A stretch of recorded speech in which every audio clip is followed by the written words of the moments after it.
За сайн байцгаана уу? Та бүхэндээ энэ өдрийн мэндийг хүргэе. Prime Online Language-ийн Lesson 3 гэхэд бэлэн болоод байна.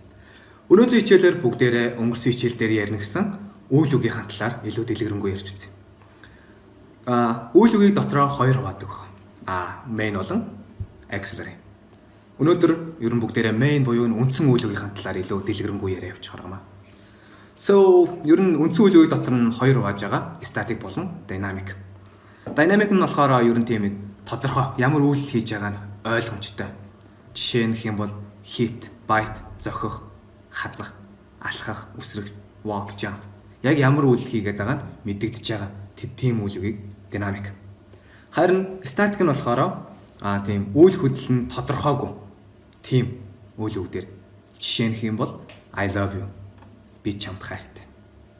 Би чамайг хайрлаж байна. Яг яаж хайрлаад байгааг нь мэддэхгүй. Ямар ч үйлдэлээр үзүүлж байгааг нь мэддэхгүй. Тэгсэн мөртлөө яг үндсэн тийм утга нь байгаа. Нөгөө жишээ нь болохоор I hate you. Би чамайг үзэн ядчих. Бас яг love-тайгаа адилхан. За эдгээр хоёр төрлийн үйл үг нь нэг том ялгаатай. Static үйл үг нь хизээж ing авдаггүй. Ер нь continuous хэлбэр дээр хувирддаг гэсэн.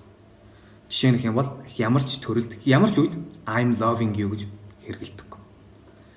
Хэрвээ та одоо энэ static verb ашиглаж байгаа энэ үйл үгийг continuous цаг дээр тийм ашигламаар байгаа бол зүгээр л тийм simple цаг дээр бичиж байгаа. I'm missing you гэдэг I miss you яг адилхан утгатай. Гэхдээ missing гэж хэрэглэгддэг. Зөвхөн I miss you л гэж. Орчуулах юм бол би чамайг санаад байна. Яг continuous цаг дээр.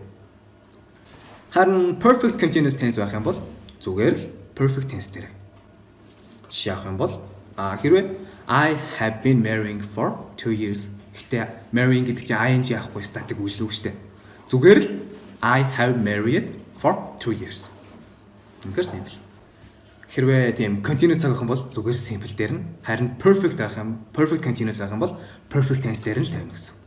Эдгээр хоёр төрөлд ямар үгнүүд ашиглагддаг вэ гэм бол доор description дээр бүгдээрээ линк байгаа. Тэрнгээр ороод ялгааг нь харчих болно. За, ер нь өнөөдрийн хичээлээр эдгээрийг тайлбарлалаа. Дараагийн хичээлээр уулзлаа. Түр баярлалаа.